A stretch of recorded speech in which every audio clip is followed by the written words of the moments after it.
Heading onto the runway at Kiev's airport, the activist Dmytro Bulatov free at last from his tormentors and the threat of arrest.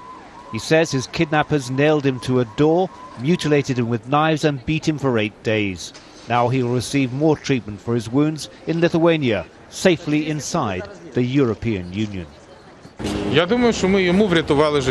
think we've just saved his life. I think after what they wanted to do with him, arrest him, put him in prison, his life was in great danger, and we wouldn't have had a single chance to investigate the torture that he was subjected to. So I think one life was saved today, and we'll be doing that to everyone arrested.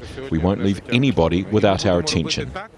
This might seem like a significant concession by President Yanukovych, yet another one. But in fact, if a police investigation had been launched into the kidnappers, it might have revealed too much about these shadowy organizations trying to torture, intimidate and kill the protesters into silence.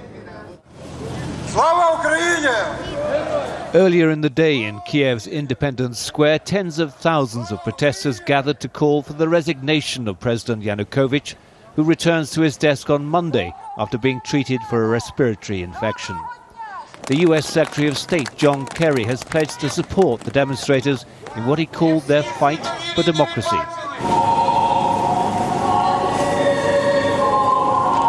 Sunday prayers were held in the square for the future of Ukraine, but as the stalemate continues, the fears of violent confrontation are growing. Right-wing groups are splintering away from the main body of protesters who have been determined to keep the demonstrations peaceful. Some of them were out on the streets of Kiev being trained in tactics in close-quarter fighting with the police. David Chater, Al Jazeera, Kiev.